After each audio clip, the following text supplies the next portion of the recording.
before the world had a name, there was a silence so vast it had weight. And into that silence, slowly, inevitably, walked a figure cloaked in grey, leaning upon a spear, one eye bright as starlight, and one socket dark as the grave. He did not announce himself. He never did. He simply arrived, as wisdom often does, when you least expect it and need it most. His name, in the Old Norse tongue, was ODIN, rendered in English as Odin. And across the breadth of the Germanic world, from the frost-edged shores of Iceland to the river valleys of continental Europe, he was perhaps the most complex, contradictory, and profoundly human deity ever conceived by the ancient mind. He was a king without a throne he could rest in, a father who outlived his children, a seeker of truth who dealt in deception, a god of war who wept.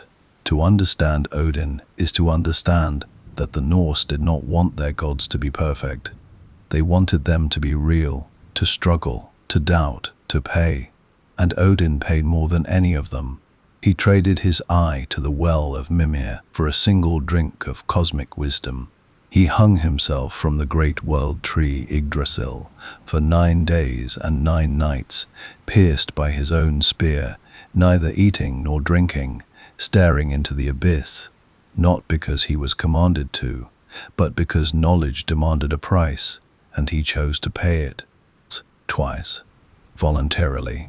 That is who Odin was. He presided over a hall called Valhalla, Valhell in Old Norse, the Hall of the Slain, a vast and golden mead hall that existed not as a paradise of ease, but as a training ground for the end of time. Every warrior who fell bravely in battle was brought by the Valkyries, Odin's celestial choosers of the slain, to feast and fight and feast again, preparing for the final war, Ragnarok.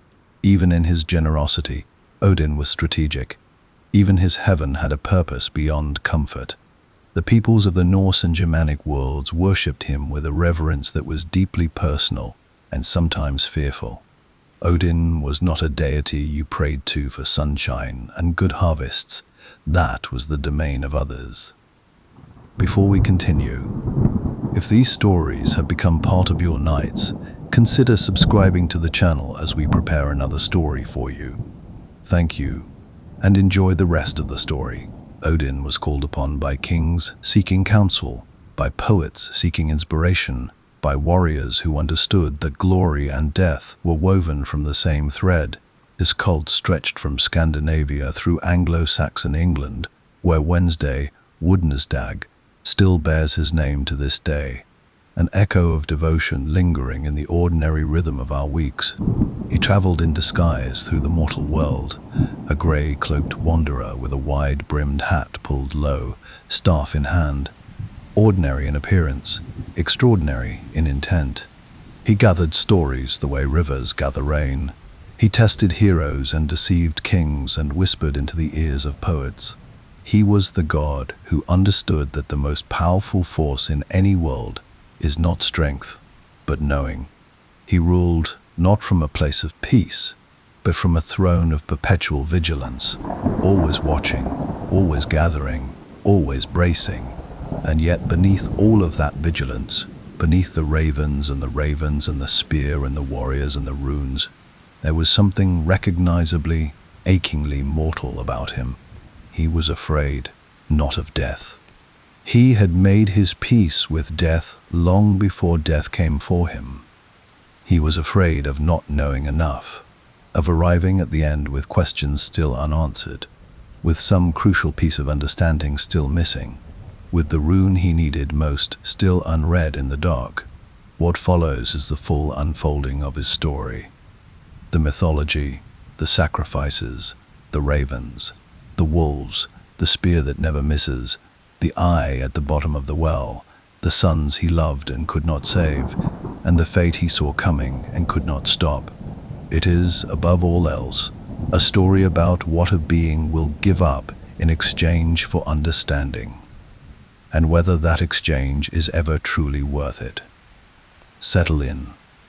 This is the story of the Allfather, In the beginning there was no earth, there was no sky, there were no stars to navigate by, no ocean to drown in, no wind to carry a name from one mouth to another.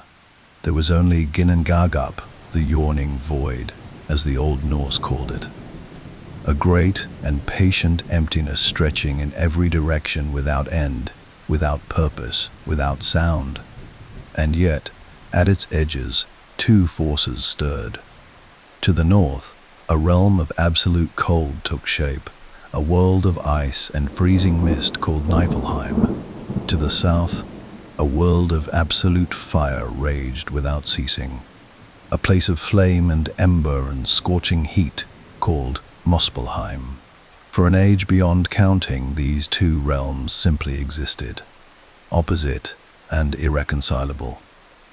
And then, slowly, inevitably, the heat from the south began to creep northward across the void.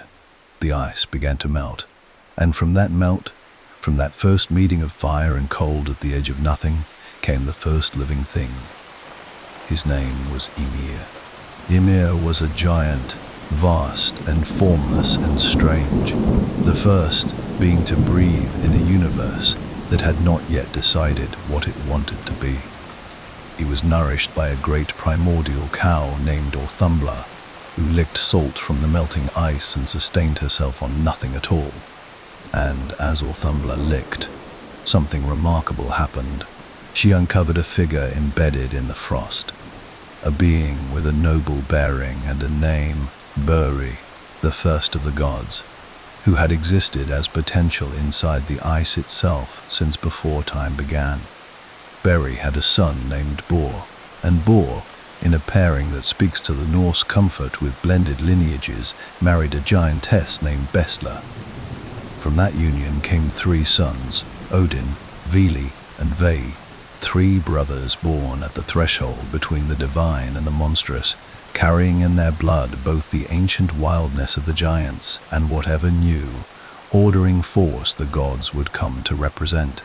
It was these three brothers who looked at Ymir, vast, sleeping, unconscious of his own significance, and made a choice that would define everything that followed. They killed him. The act is recorded without remorse in the Norse sources, and it is worth pausing on that. There is no agonizing, no moral crisis recorded in the texts.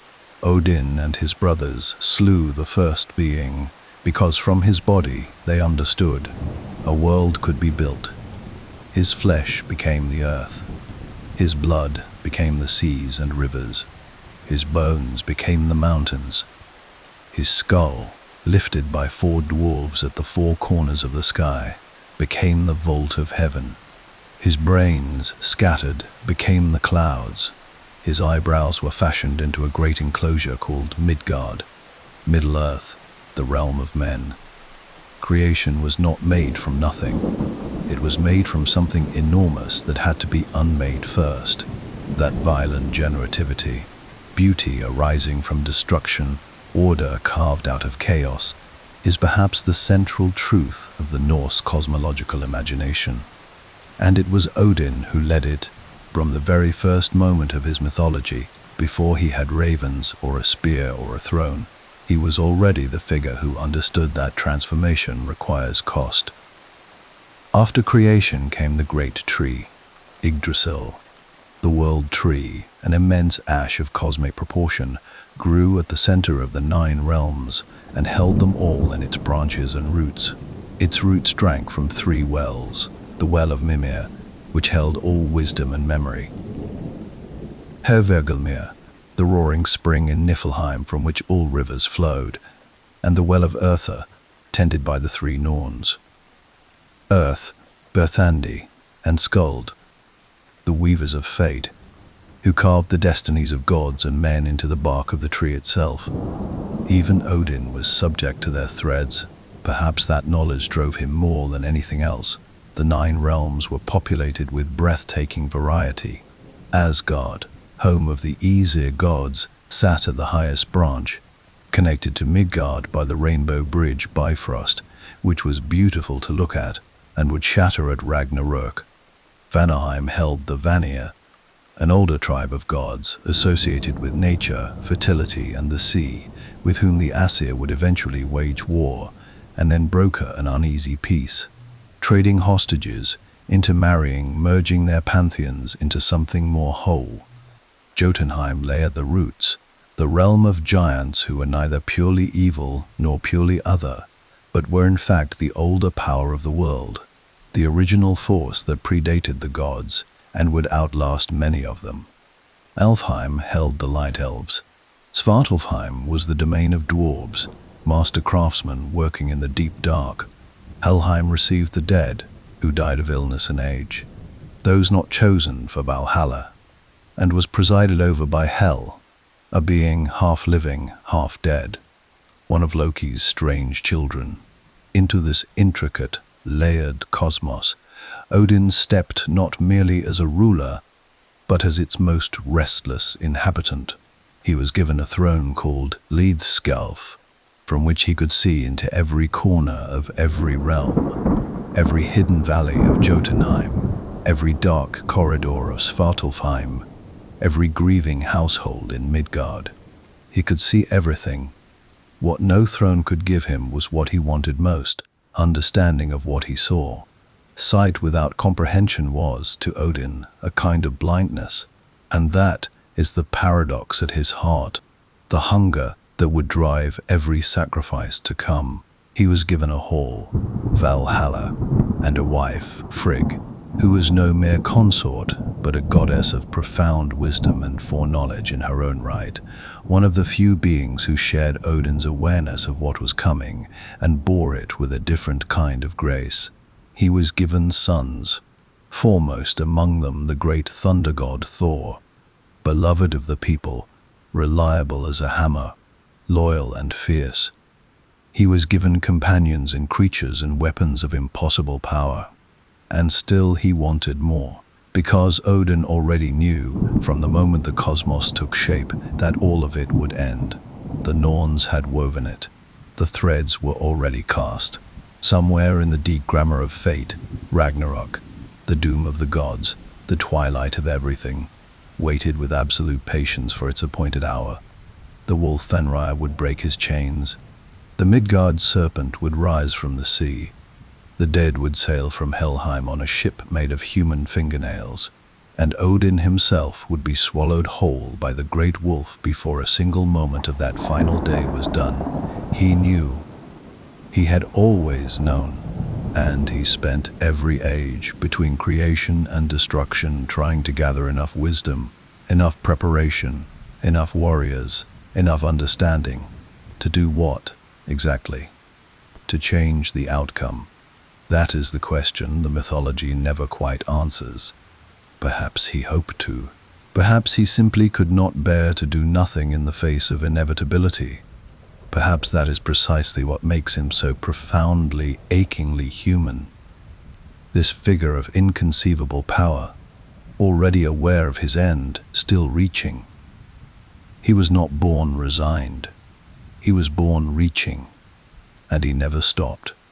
There is a moment, somewhere in the long life of every thinking creature, when they become aware of the precise boundary of what they know.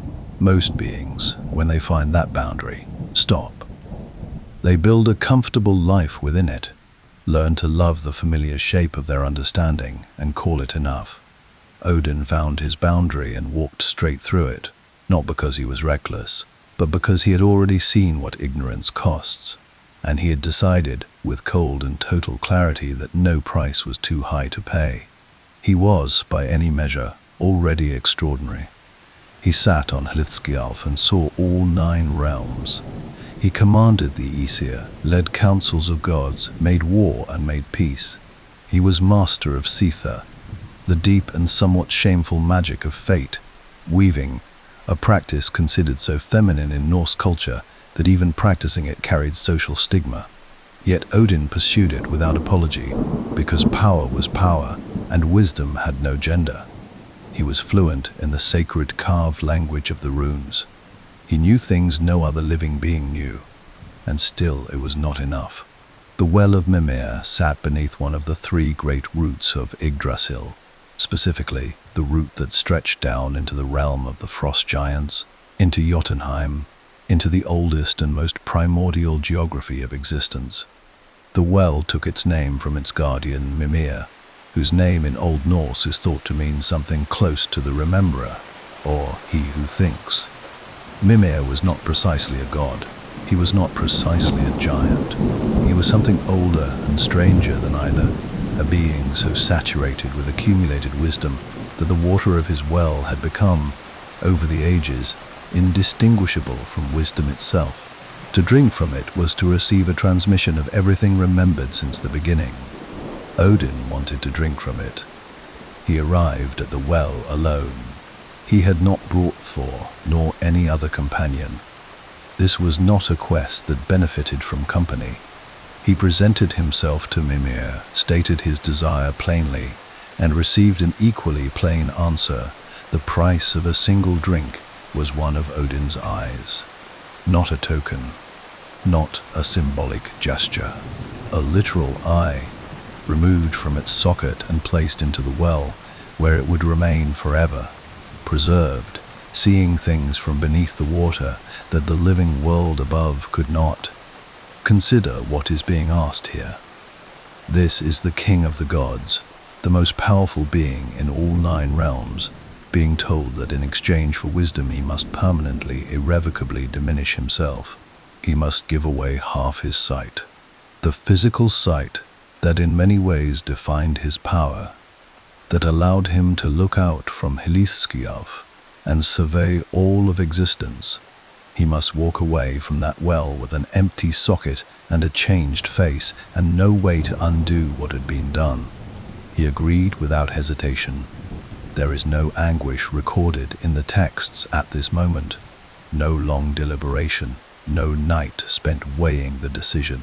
The Norse mythological sources, the Völuspá, the Grimnismal, the prose accounts of Snorri Sturluson in the Prose Edda, give us Odin at the well with the calm of a man who had made this decision long before he arrived.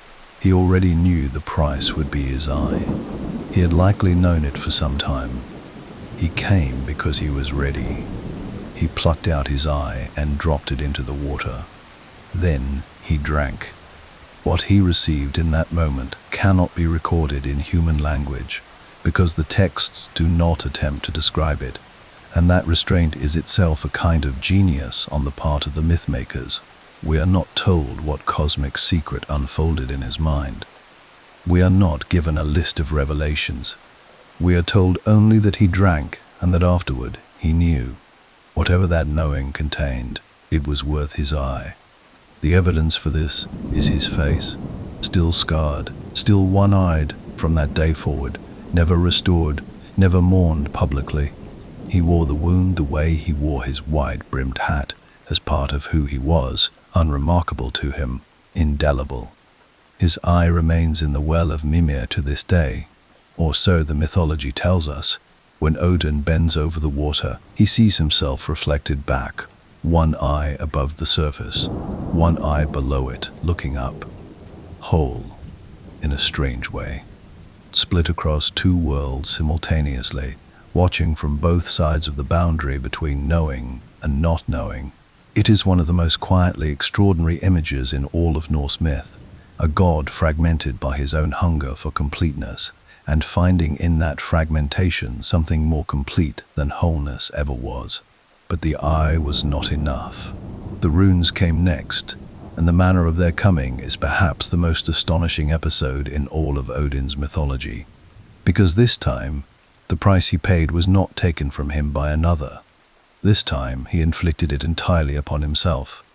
The runes, in the Norse world, were not merely an alphabet.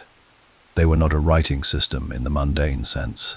They were understood to be the fundamental symbols of reality itself, carved into the trunk of Yggdrasil by the Norns, embedded in the structure of existence, governing the patterns of fate, language, magic, and causation. To know the runes was not to know letters. It was to know the underlying grammar of the universe, the code, as we might say now, in which everything was written. And the runes, crucially, could not simply be taught. They could not be explained or demonstrated. They had to be discovered through suffering. Odin hanged himself from Yggdrasil. He hung there for 9 days and 9 nights, the sacred number echoing through Norse myth at every significant threshold. He forbade any of the other gods from giving him food or water or comfort.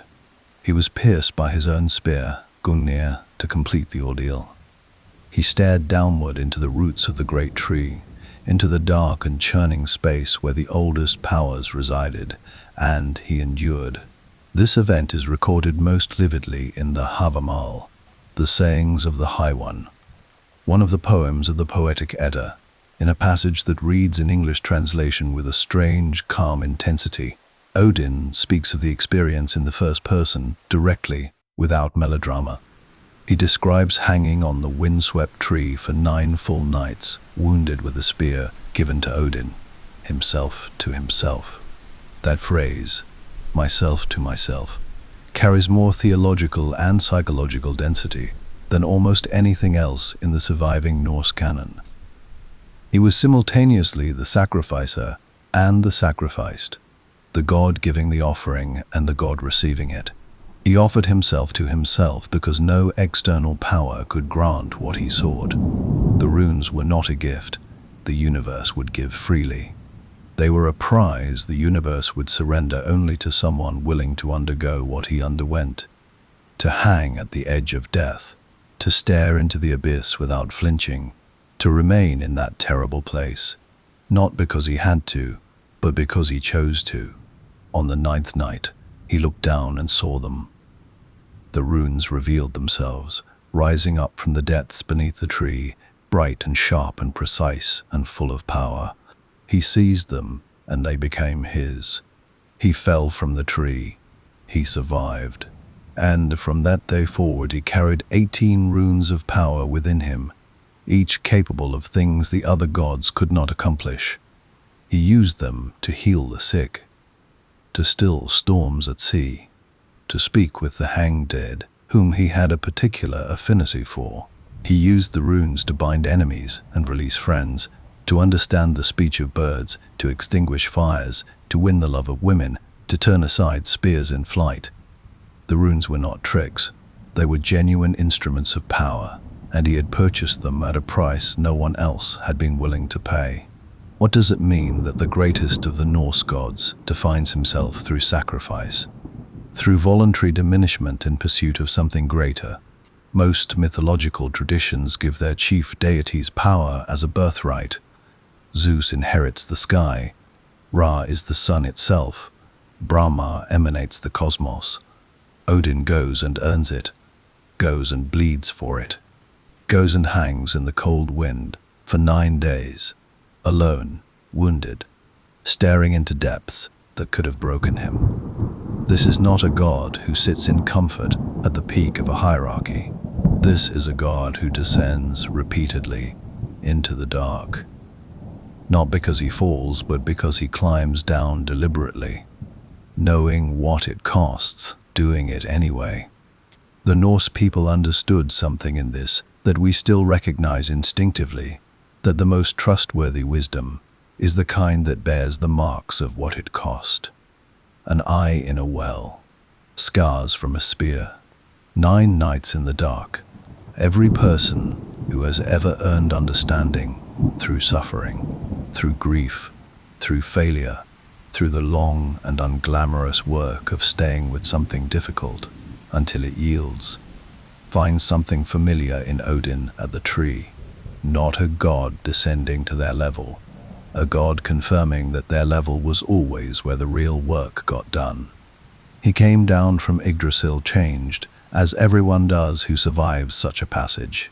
Not weaker, not broken, just different, more knowing, more scarred, more tired, and absolutely unresting. He had more still to find out. There is a particular kind of leader who plans not for the next season or the next decade, but for the last day, who rises each morning already thinking about the final hour, who builds not monuments to their own glory but infrastructure for a war they hope will never come, and no always will. Most people find such figures unsettling.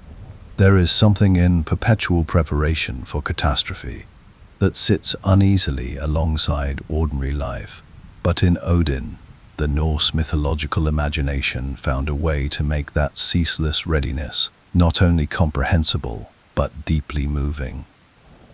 Because Odin was not preparing out of paranoia, he was preparing out of love. He had seen the end, and he was spending every remaining moment trying to ensure that when it arrived, something, some remnant of courage, some gathered force of the finest souls who ever lived, would be standing beside him. That preparation had a name. It had golden walls and a roof thatched with shields. It had 540 doors wide enough that 800 warriors could march abreast through each of them. It had long tables set with eternal feasts, and mead that never ran dry, and a noise inside it at any given moment that sounded like the whole world celebrating the fact that it still existed. It was called Valhalla, and it was, by any measure, the most remarkable institution in all of Norse mythology. The word itself comes from Old Norse Valhall, Val meaning the slain, the fallen in battle, and Hull meaning hall, the hall of the slain. Even in its name it carries no pretense. This was not a paradise of rest. This was not a heaven built for comfort, for reunion with the beloved dead, for peace after a hard life. Valhalla was a military installation on a cosmic scale, and every soul who entered it understood that they had been chosen not for their goodness or their faith, but for their excellence in dying bravely. The Norse conception of the afterlife was, in this respect, extraordinarily honest about what it was actually for. The slain who arrived at Valhalla were called the Einherjar, a word typically translated as those who fight alone, or those who are of the army.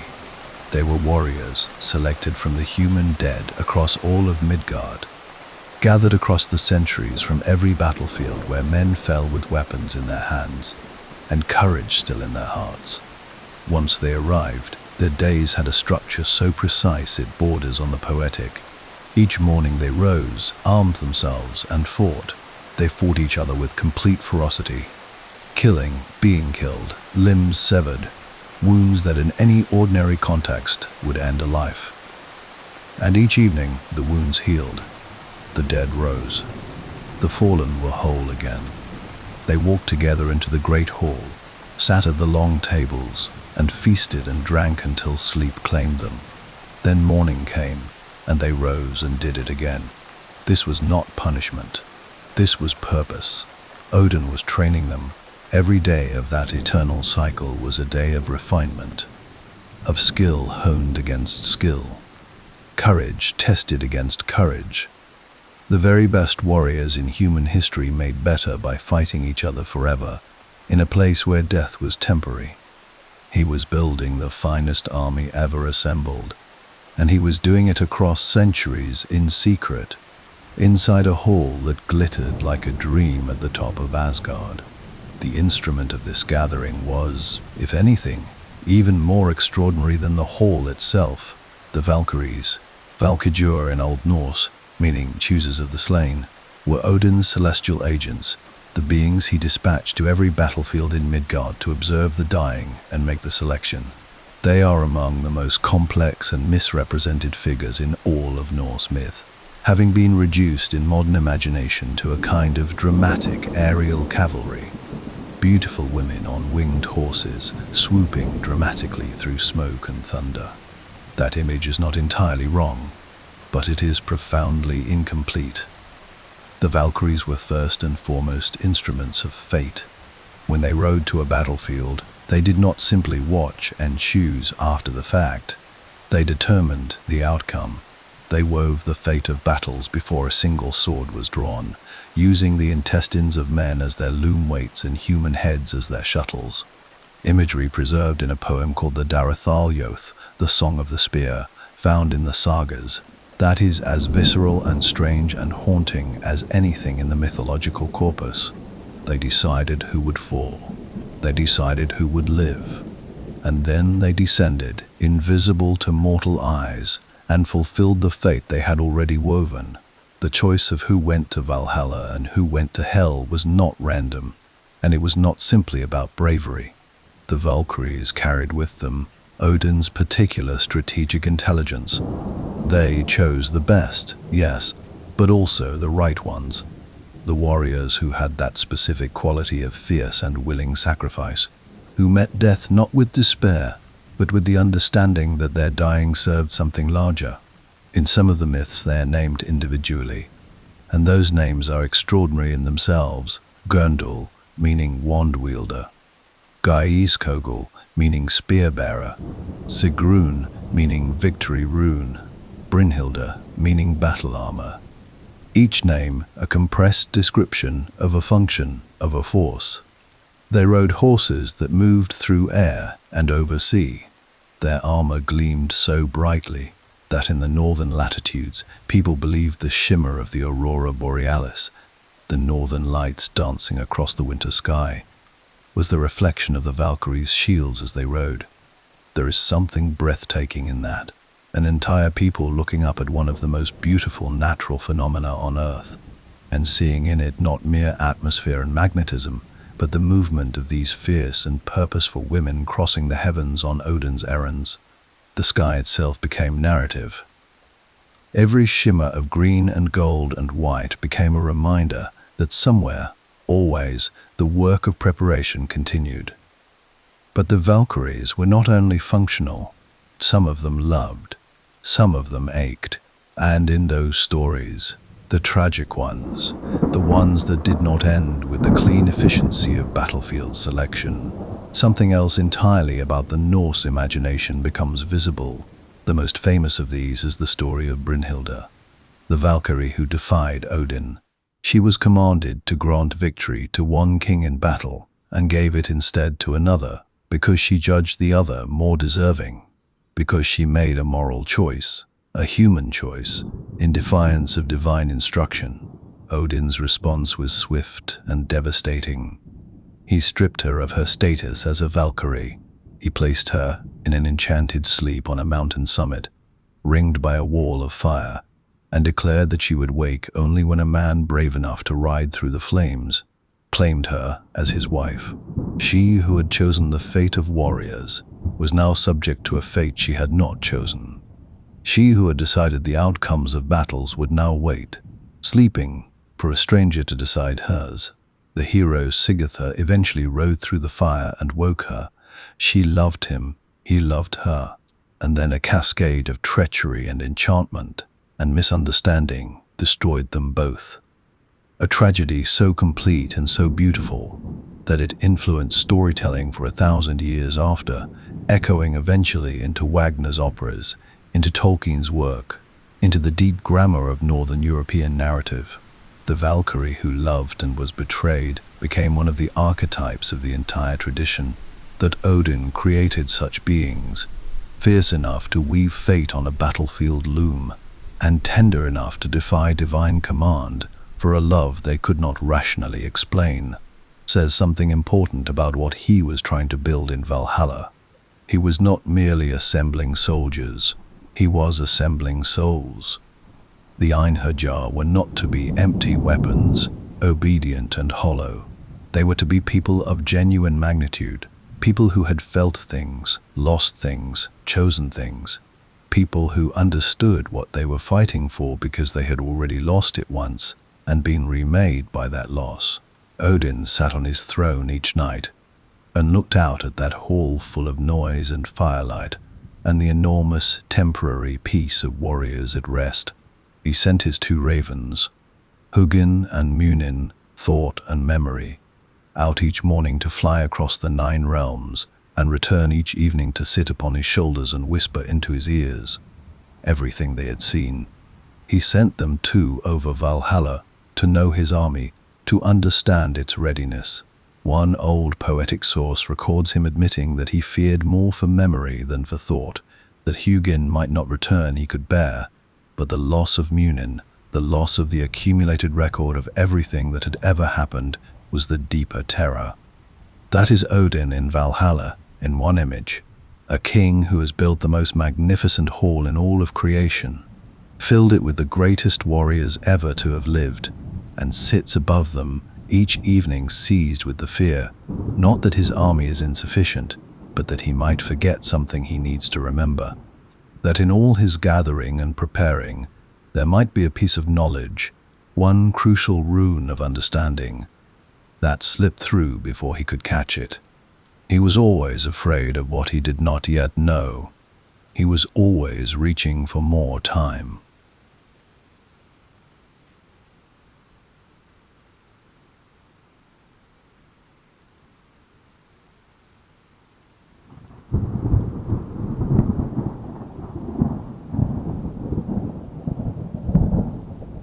He fed them all his meat. He ate nothing himself, sustaining himself on mead alone, as if to say the nourishment of the body was beside the point. Every resource he possessed flowed outward, to the ravens, to the warriors, to the army he was building for a war he would not survive. And still he kept building. There is something to be learned about a person, or a god, from the company they keep. Not the company of courts and councils, not the allies assembled for political necessity, but the intimate company, the ones present in the quiet moments, the ones who share the meal, who wait at the threshold, who return each evening without being asked. Odin, for all his vast dominion and his hall full of warriors, and his wife of profound wisdom, kept his deepest company with creatures, with 2 ravens, 2 wolves, and a spear that had never, in all the ages of the world, missed its mark. These were not decorative companions. They were not the mythological equivalent of symbols placed around a deity to signal meaning. Each of them was a relationship, ongoing, reciprocal, in some cases laden with the same melancholy that ran beneath everything Odin did. Each of them, examined closely, reveals something about him that his deeds alone cannot. Begin with the ravens. Their names in Old Norse were Hugin and Munin, and the translation of those names is simple enough, yet somehow never quite simple enough.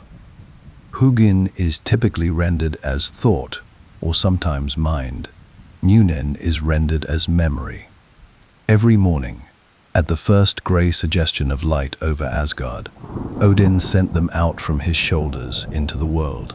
They flew across all 9 realms without restriction, moving through Midgard and Jotunheim and the hidden corridors of Svartalfheim with equal ease, observing everything, gathering everything, carrying it all back in their black and glossy heads. Each evening they returned and perched upon his shoulders and pressed their beaks close to his ears, and whispered what they had seen and heard, all the events of the world distilled into the soft, dark murmur of bird speech. This arrangement made Odin, in a very real sense, omniscient, or as close to omniscient as any being in the Norse cosmos ever came. He did not need to travel everywhere himself, though he often did anyway. He did not need to spy or infiltrate or send agents who might be compromised or confused. He had thought and memory, covering every corner of existence, returning reliably, filling the gaps in his knowledge each evening before the feast began. And yet there is a verse in the Grimnismal, one of the poems of the Poetic Edda, in which Odin speaks in a kind of hidden identity, where he says something that stops the reader cold. He admits, in that poem, that he fears for his ravens, not both of them equally. He says he fears always that Hugin, that thought, might not return. But that fear, he says, is manageable. What truly unsettles him, what lies beneath his composure like cold water beneath thin ice, is the possible loss of Munin, of memory. Sit with that for a moment. The king of the gods, the master of wisdom, who has seen everything and gathered everything and sacrificed everything, is most afraid not of losing the capacity to think, but of losing the accumulated record of what he has already learned and loved and witnessed. He is afraid of forgetting. He is afraid that all the ages of experience and grief and joy and knowledge he has gathered might one day simply not come home. that he might sit in Valhalla at evening with one shoulder empty, and with it, the loss of everything he has ever known. This is not a political fear. It is not strategic.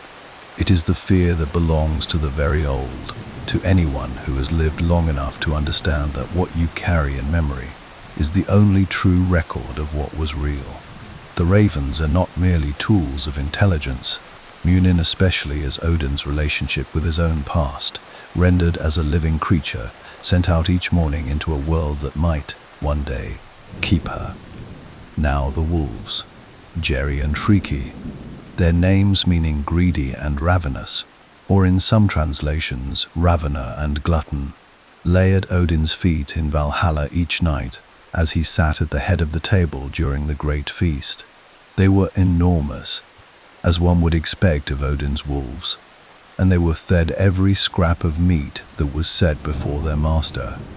Because Odin himself ate none of it, he sustained himself entirely on mead, on the drink of the gods, the fermented honey of divine inspiration, and gave every solid nourishment that came to him directly to the wolves without hesitation.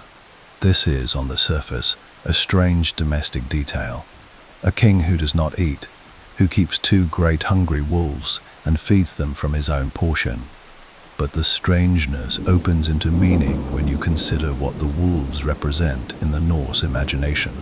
Wolves were creatures of the boundary, not purely wild, not domesticated, existing at the edge of the human world and the world beyond it, operating in packs with a social intelligence that the Norse recognized as something other than animal, but not quite divine.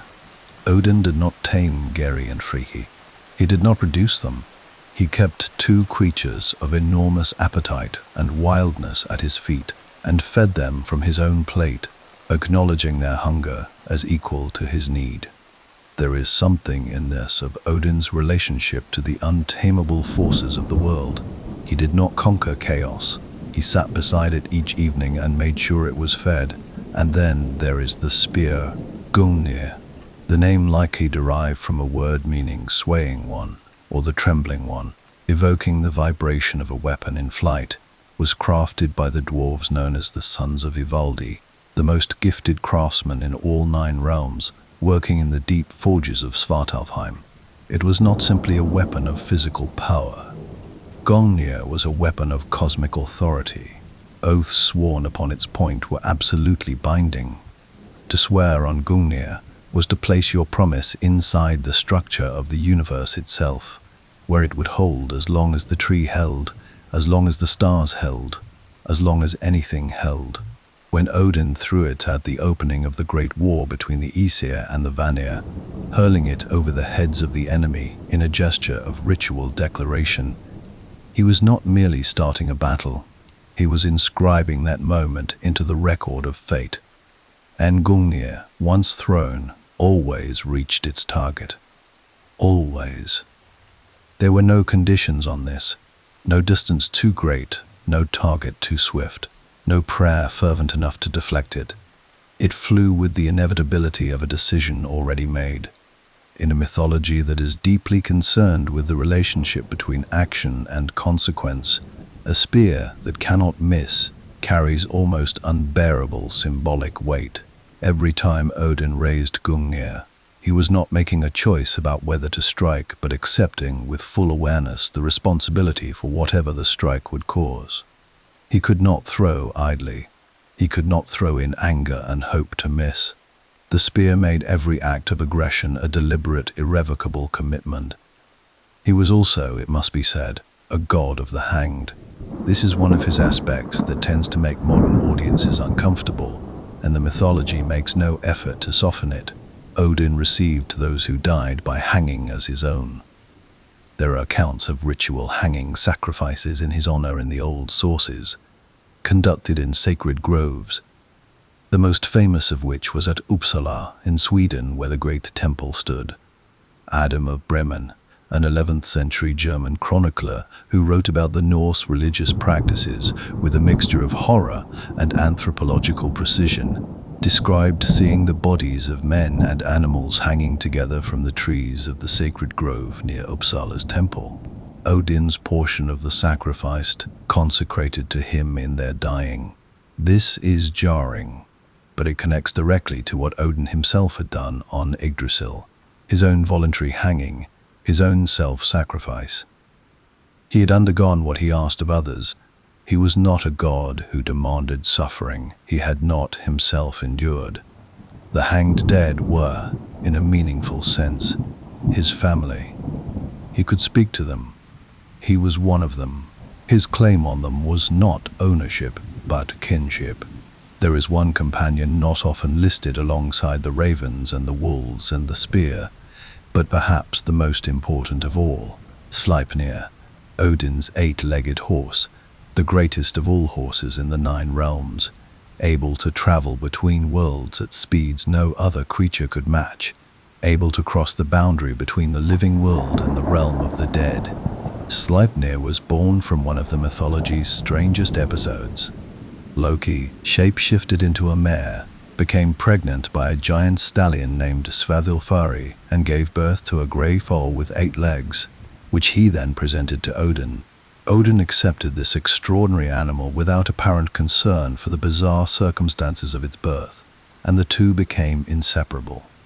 On Sleipnir, Odin could go anywhere. He rode to Hel to seek the counsel of dead seers. He rode across the burning bridge and into the wild margins of Jotunheim. He rode through storms and over seas and across the dark space between realms that had no name. He was never immobile, never waiting. Even in his own hall, surrounded by his warriors and his wolves and his ravens, there is the sense of a figure about to rise, about to go somewhere else, about to descend again into the world, because there was something out there he had not yet understood. The companions were all extensions of this. The ravens gathered what he could not see. The wolves kept him company in the dark hours. The spear made his commitment absolute. The horse made his reach boundless. Together they formed not an entourage, but an argument, every companion, a different answer to the same question. Odin asked every day of his existence, "What more do I need to know, and how far must I go to find it?" The answer, always, was further. He did not have to come down.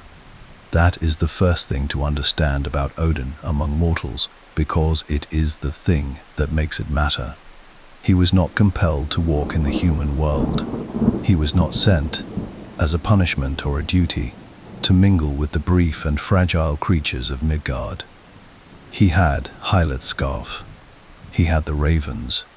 He could have known everything that happened in the world of men without ever setting foot in it, without ever breathing its cold air, or sitting in its smoky halls, or eating its rough bread.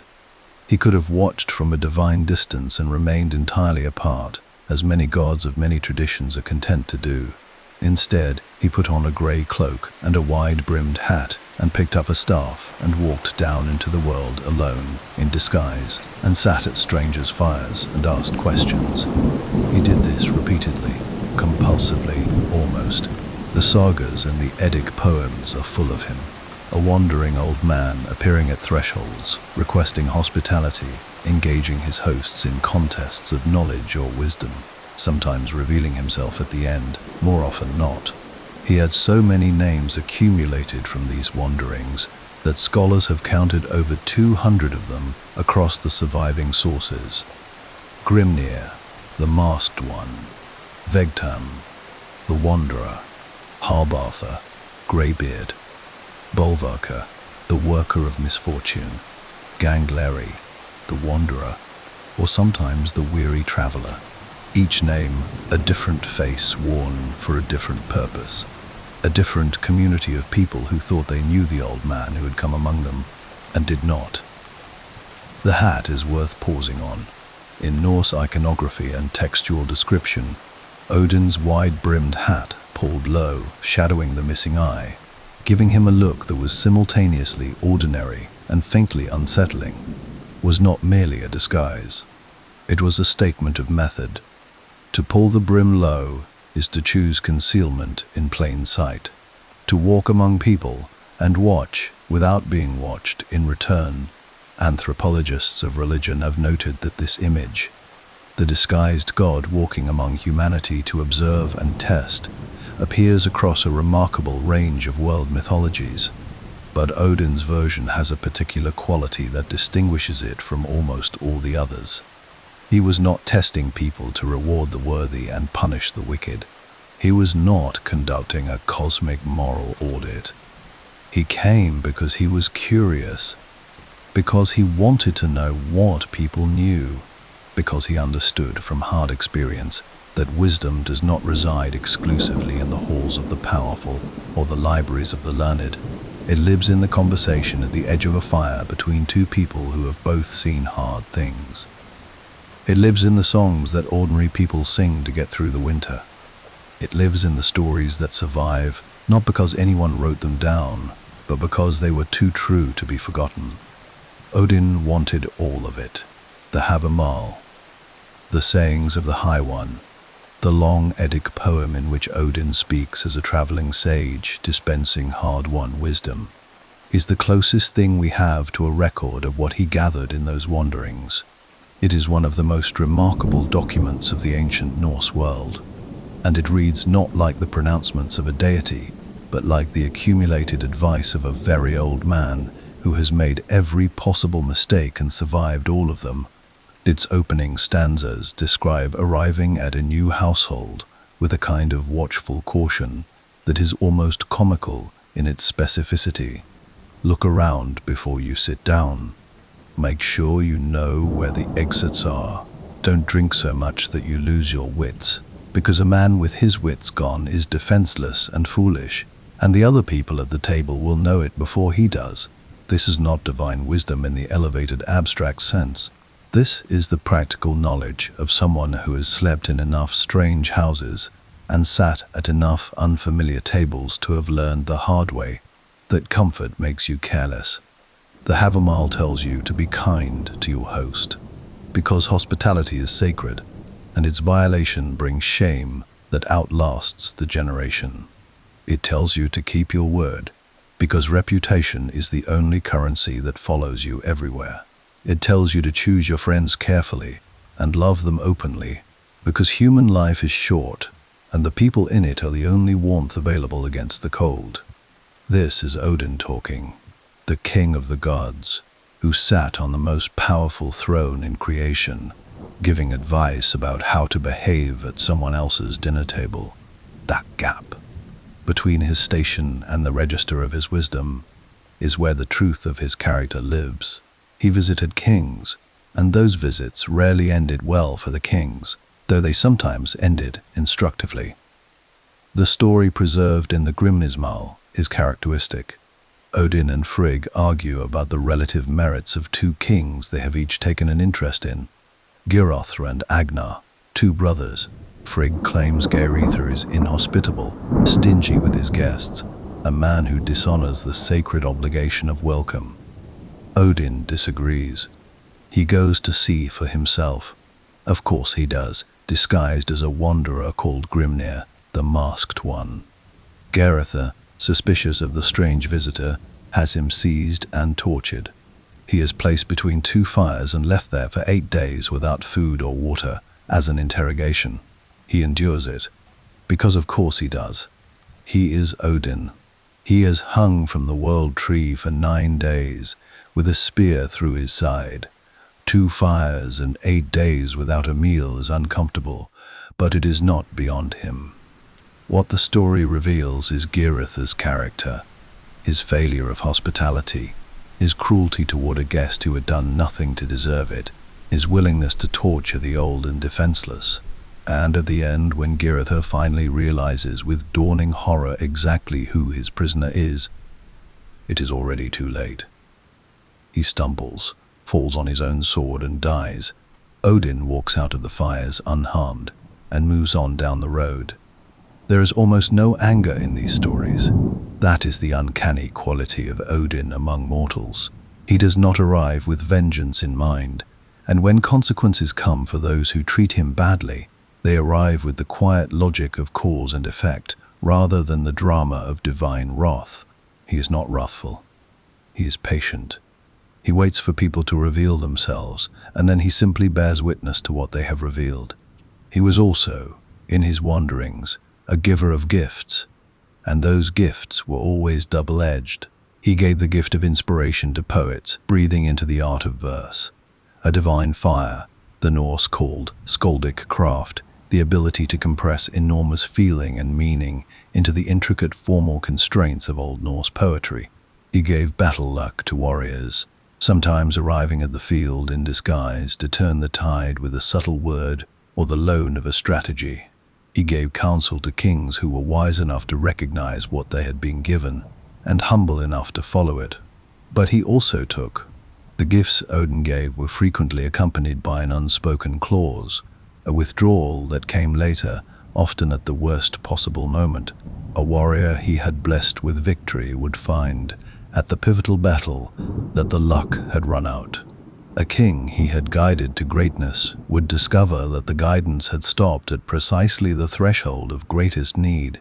This is one of the most troubling aspects of Odin's mortal dealings, and the Norse mythological tradition does not attempt to justify it or explain it away. It simply records it.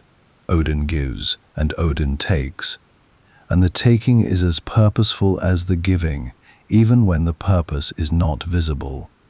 The most heartbreaking of these withdrawals involves the hero Sigmund, ancestor of the great hero Sigurður, father of a line of extraordinary warriors that Odin had cultivated across generations with specific intention.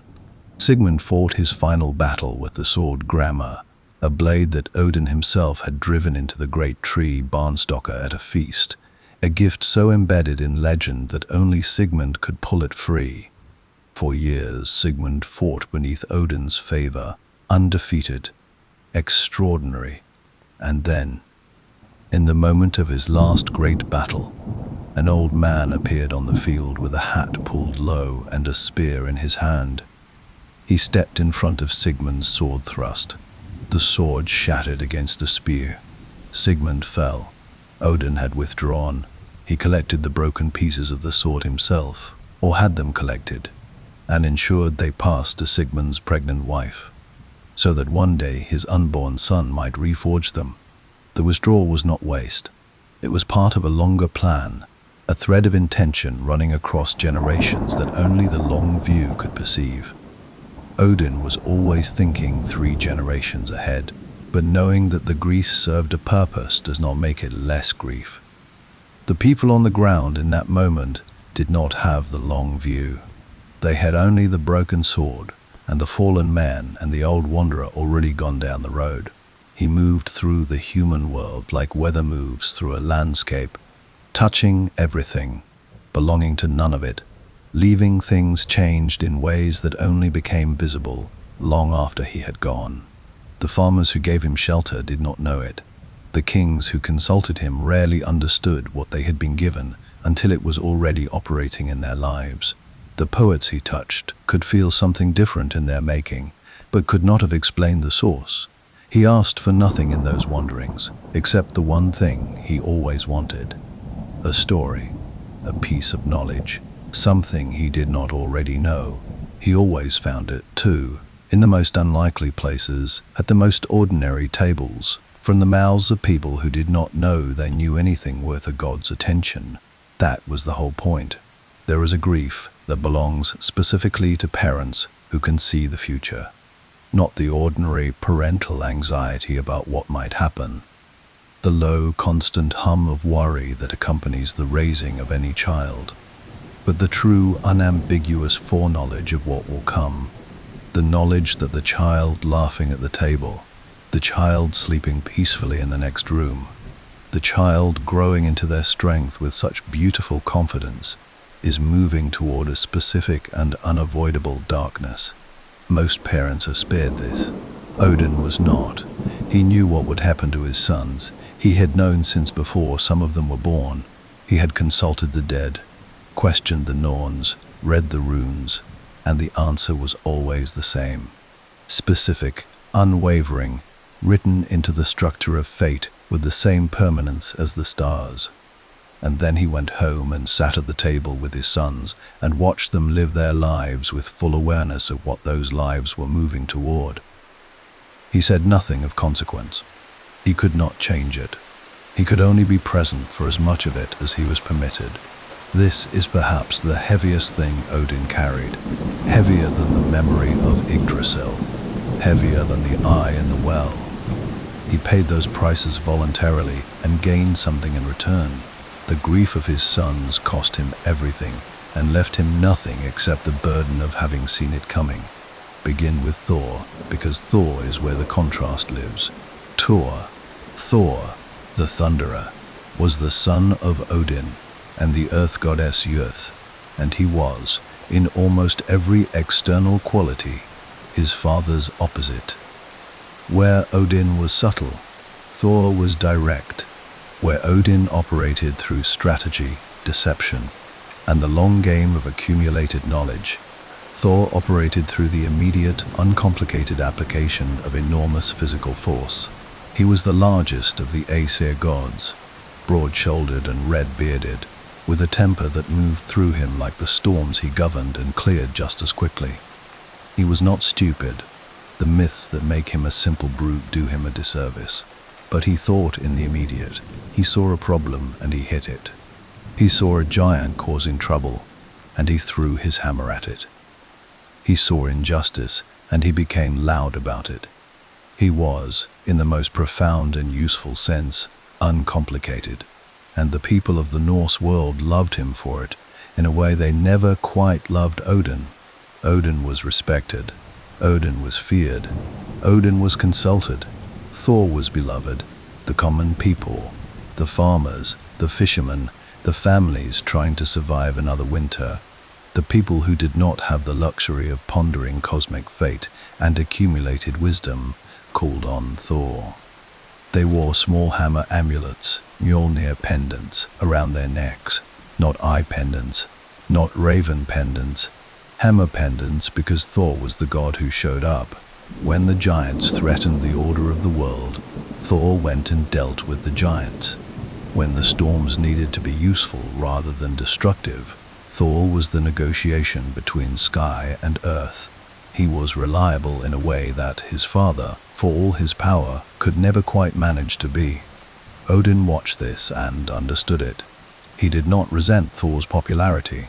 He had cultivated it, in his way, chosen Jörð as Thor's mother with deliberate intention, given his son gifts of power, the magic belt, Jörð, that doubled his already extraordinary strength, iron gauntlets without which Mjolnir could not be wielded, and above all the hammer itself, forged by the dwarves Sindri and Brokkr under circumstances that involved Loki's mischief and a nearly ruined commission. The hammer's handle was an inch too short because Loki, transformed into a fly, had bitten the bellows operator at precisely the wrong moment.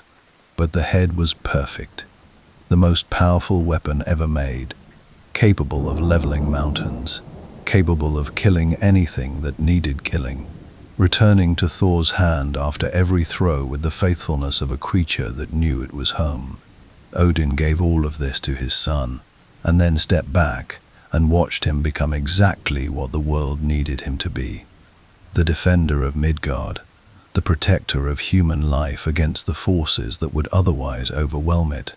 He watched Thor fight the world serpent Jormungandr, that vast and coiling son of Loki that encircled all of Midgard beneath the oceans, and drive it back each time, knowing that at Ragnarok their final encounter would claim them both. 9 steps Thor would take after landing the killing blow, and then the serpent's venom would take him. Odin knew. He watched his son practice, in a sense, for his own death every time they met, and he said nothing. But Thor at least would die in battle. Thor at least would die fighting something worthy of him, in a manner that the Norse imagination considered beautiful. Thor's end had dignity and purpose, and the clean, terrible weight of a death that meant something. Baldur's death had none of that, and it is Baldur's death that broke something in the mythology that was never repaired. Baldur, sometimes anglicized as Balder, was Odin's son by Frigg, and he was, by the account of almost every surviving source, the most beautiful and beloved being in all of Asgard. The prose Edda describes him in terms that border on the rhapsodic. He was so fair that light seemed to emanate from him, so gentle that flowers grew in his footprints, so universally adored that even the gods, who were not generally given to effusive sentimentality, looked at him and felt something ease in their hearts. He was the god of light, of purity, of the shining present moment before the shadow falls. He was everything that Odin was not, open where Odin was veiled, radiant where Odin was grey, loved without complication where Odin was respected with an edge of wariness. Balder began to have nightmares, dark, recurring, specific dreams of his own death. Dreams so vivid and so relentless that he could not keep them from his face during the feasts, and the other gods began to notice the shadow across their brightest member with a collective alarm. Frigg, his mother, took matters into her own hands with the particular fierce practicality of a mother who will not sit still while her child is frightened. She went to everything in all the 9 realms. Every plant, every stone, every metal, every disease, every creature, every force, and extracted from each of them an oath not to harm Balder. She was thorough to a degree that defies ordinary comprehension. She missed only one thing: a small and seemingly inconsequential plant called mistletoe, growing on the oak near the gates of Valhalla, which she judged too young and too harmless to bother with. When the gods discovered Balder was now invulnerable to all harm, they made a game of it. The kind of boisterous, joyful game that beings of enormous power make when they discover something delightful and new. They threw things at Balder. Weapons, stones, fire. Everything bounced off him. He stood in the middle of this bombardment laughing, and the other gods laughed too, and for a brief shining interval the shadow was lifted, and Asgard felt like a place untouched by the knowledge of what was coming. Loki watched this game with an expression no one quite caught in time. Loki, the shapeshifter, the trickster, Odin's blood brother, and the most irreducibly complicated figure in all of Norse mythology, went to Frigg in disguise, an old woman asking gentle questions, and discovered the one omission: the mistletoe. He went and cut a sprig of it and fashioned it into something that could be thrown. Then he approached Hertha, Balder's blind brother, standing apart from the game because he could not see to aim, and offered to guide his hand, just for the fun of it, just so Hertha could participate, just so he would not feel left out. Hertha threw the mistletoe. It struck Balder, and he fell dead before he hit the ground. The silence that followed is one of the most devastating moments in all of myth. Not the act itself, which is swift, but the silence after. The gods stood there and did not speak and did not move because there was nothing to do. Balder was dead. The brightest thing in Asgard was gone. And Odin, who had known, who had questioned the dead prophetess Volva about his son's fate, and received the answer in the stark, plain language that seers use when there is nothing to soften, stood among his silent children and felt the shape of what foreknowledge actually costs when the thing you foreknew finally arrives. Frigg asked if any of the gods would ride to Hel and bargain for Balder's return. The god Hermitha volunteered and rode Sleipnir down into the realm of the dead, 9 nights through valleys so deep and dark that he could see nothing but the hooves below him. He reached Hel's hall. He found Balder sitting there at the place of honor, because even in death, Balder was the brightest thing in any room. He begged Hel for Balder's release. Hel agreed, on one condition. Everything in all the 9 realms must weep for Balder. Every stone, every plant, every creature, every force. If everything wept, she would release him. Everything did weep. The whole world mourned Balder in a way that almost never happens. a genuine, spontaneous, unanimous grief, because he had been that rare and irreplaceable thing, a being of pure light in a world that sorely needed it. Almost everything wept. In a cave in the mountains there sat a giantess named Turk, a name meaning thanks, darkly ironic, who refused. She said Balder had never done anything for her. Let hell keep what she has, she said. Loki wore that disguise too, though the texts are careful to stop just short of certainty. But the gods knew, and because one voice refused, the condition was not met. Balder remained in hell. He would stay there until after Ragnarok, when the world was reborn. He would return to a world his father would not live to see. Odin knew this too. He had known all of it. He had sent a messenger anyway, because you send the messenger anyway. Because hope, even when you know better, is the thing you owe the people who cannot bear to give it up. Because the grief of doing nothing when something might have worked, even when the odds were never in your favor, even when you could see the giantess in the cave from 1,000 years away, is its own kind of destruction. He stood at Balder's funeral and whispered something in his dead son's ear before the pyre was lit. What he said, no source records. It is one of the deliberate silences of Norse mythology, a privacy maintained across 1,000 years, a closed door in the middle of an open narrative. Scholars have speculated, but none have claimed to know. He said something to his dead child that he did not say to anyone else. He stood over the pyre and spoke into the silence, and then stepped back, and the fire took everything. He had more sons. He loved them all. He would lose them all at Ragnarok, in one way or another, because that is what Ragnarok was designed to accomplish.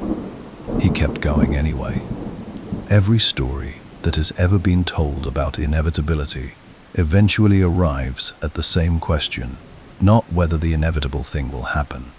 That is settled by definition, before the question is even formed. The question is, what a conscious being does with the time between knowing and arriving. How they fill the days, whether they spend them in denial or despair, or frantic and futile resistance, or in something harder and rarer and more worth admiring, whether knowing the end changes the quality of everything that comes before it, and if so, in which direction. Odin had known the end since the beginning. He had read it in the runes. He had heard it from the lips of a dead seeress he raised from her grave to question. A woman who did not want to be woken and told him what he wanted to know in the flat, reluctant voice of someone describing weather. He had seen it in the water of Mimir's well, on the morning he traded his eye. He had felt it in the grain of the wood when he hung from Yggdrasil. Every piece of wisdom he had ever gathered, every sacrifice he had made, every warrior he had collected into Valhalla, and every rune he carried in his chest. All of it pointed, always toward the same horizon, Ragnarok. The Old Norse word breaks into two parts, Ragnar, meaning of the gods or of the ruling powers, and Ruk, meaning fate or doom, or the twilight of. The doom of the gods, the twilight of the ruling powers, a word so final that even speaking it in the old sources carries a weight that the text itself seems to feel. The poems slow around it, the lines grow sparser, as if even language knows not to crowd the word with too much company. It would begin with winter. Not one winter, but three. Fimbulwinter, the great winter, 3 successive years without a true summer between them. The cold deepening and deepening until the crops failed everywhere, the livestock died, and human communities that had survived 10,000 ordinary winters began to fracture under the pressure of this extraordinary one. The world would grow cold, not just in temperature, but in spirit. Brothers would turn on brothers, fathers on sons. The bonds of kinship and obligation that held civilization together would loosen and then break, one by one, in the long dark. This was not incidental to Ragnarok, it was part of it. The catastrophe did not begin with giants and monsters. It began with people, in the cold, forgetting what they owed each other. Then the bindings would break.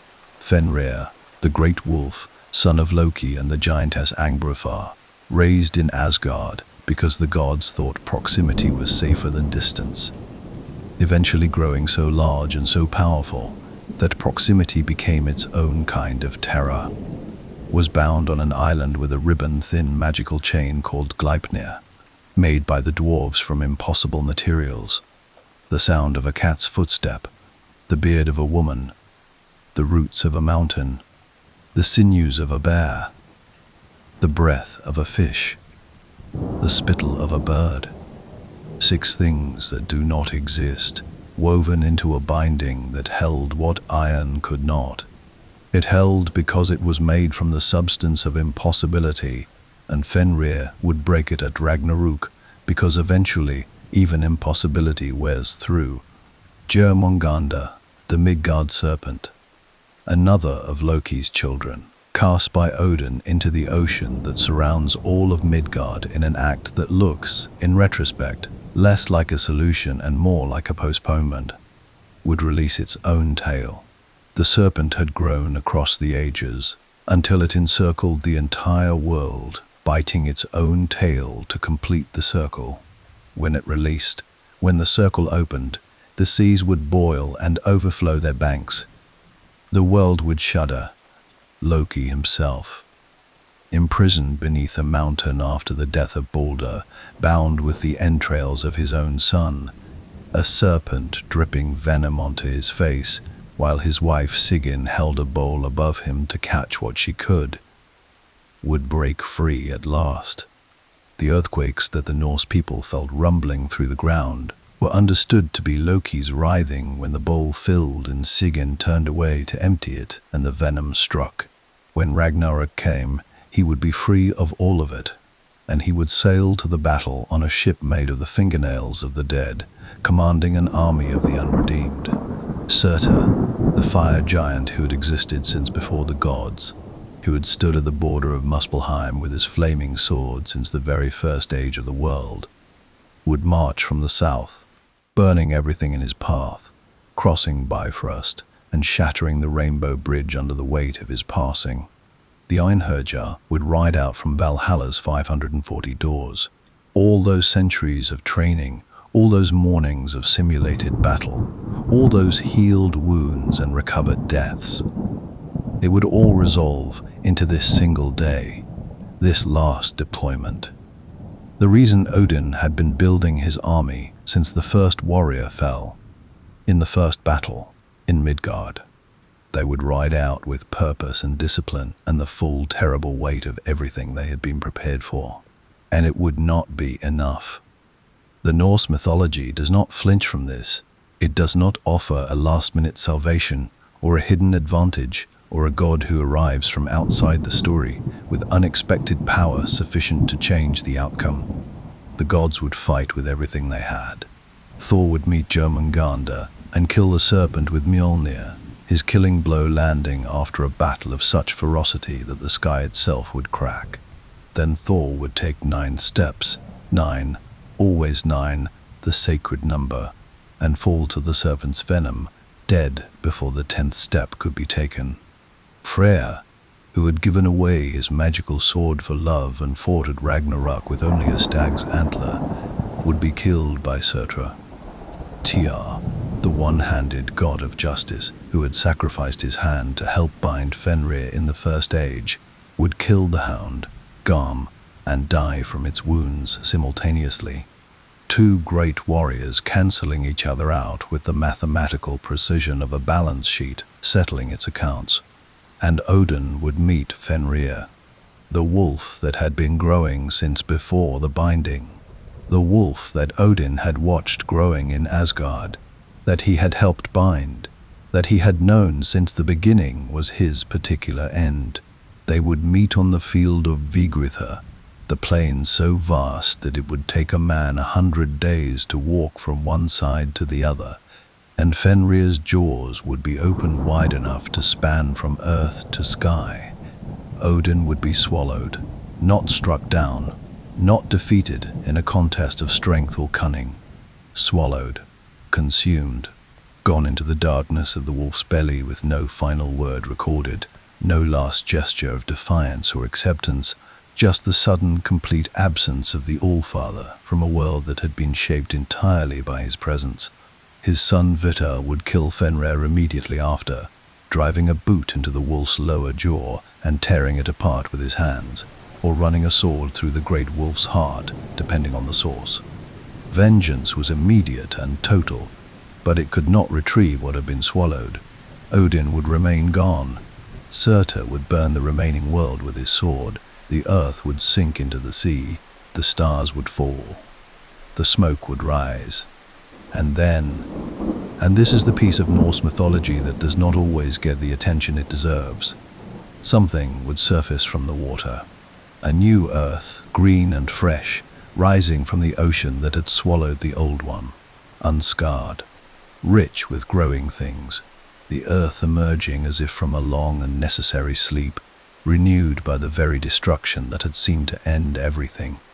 Some of the gods would survive. Vitar, who killed the wolf. Bali, the sons of Thor, Mothi and Magni, who would inherit Mjolnir, and Balder would return from hell, as it had been prophesied, walking back into a living world that his death had in some strange way helped to make possible. Humans would survive too. A man and woman named Lith and Lifrasir, life and life's yearning, had hidden in the wood of Yggdrasil during the catastrophe, sustained on morning dew, and they would emerge to repopulate the green new world. The world tree itself would survive, shaken to its deepest roots but standing, holding what it had always held. It would all begin again. Different perhaps, lighter, some of the sources suggest. Free of certain shadows that had always been present in the first world, cleared by the fire into something that could not have existed without the burning. Odin knew all of this too. He knew the world would be reborn. He knew Balder would walk back into it. He knew his sons would carry hammers and his grandchildren would stand in the new light and make new things that he could not yet imagine because they belonged to a future he would not inhabit. He knew that everything he had gathered and sacrificed and built and loved would eventually, through the fire and the dark water, become the foundation of something that would outlast him. And he kept building anyway. He kept gathering the warriors and sending out the ravens and riding Sleipnir across the margins of every realm that needed his attention. He kept coming down from Asgard to sit at mortal fires and ask questions and listen. He kept reaching into every well of knowledge that had not yet been plumbed, every rune that had not yet been understood, every story that had not yet been told. Because this, finally, is the thing about Odin that no list of his powers or catalogue of his sacrifices quite captures on its own. He was not admirable because he was strong. He was not worthy of remembrance because he was wise, though he was both of those things to a degree that defies ordinary measure. He was worthy of remembrance because he knew exactly what was coming for him, had known it with absolute certainty for the entire duration of his existence, and he chose, every single morning, across every age of the world, to get up and keep going. Not in denial, not pretending the end was not real or not coming. He had no illusions. He was perhaps the least illusioned being in any mythology, a god who had sacrificed his eye for clarity, and his body for truth and his peace for foreknowledge, and who had received all three and found them worth having, even knowing what they cost. He got up anyway because the work was real even though the end was fixed. The warriors he gathered were real. The poets he inspired were real. The kings he guided, the wanderers he fed, the songs he breathed into the world, the runes he taught to those who were ready to receive them. All of it was real, and its reality did not diminish because it was temporary. Nothing diminishes because it is temporary. Everything that has ever mattered has been temporary. The stars themselves are temporary. The world tree itself bent and shook at Ragnarok. He stood at the edge of everything he had known was coming and faced it without the comfort of surprise. There is a human word for that, several of them in several languages, across several traditions. The Norse had their own version, a concept embedded in the Eddic tradition of facing fate with open eyes and unbroken spirit, knowing you will lose and fighting anyway, not because you believe you will win, but because the alternative is to have already lost before the battle begins. We still recognize it, across all the centuries between that world and ours. We recognize it because we have all stood at our own smaller versions of that plane. We have all known at some point that something we loved would end, that a season was closing, that a door was shutting, that the thing we were trying to hold was already beginning to slip, and we have had to decide in that moment what we would do with the time that remained. Odin decided the same thing every time. He chose the ravens over the stillness, the road over the throne, the question over the certainty, the reaching over the resignation. He chose to keep being curious about a world that was going to take everything from him. In the end, perhaps that is the only answer any of us can give to the fact of endings. Not to stop reaching, not to stop wanting to know, not to let the knowledge of the last day make the current day feel less worth inhabiting. He rode out on Sleipnir to meet the wolf, and the world, after a long time, came back.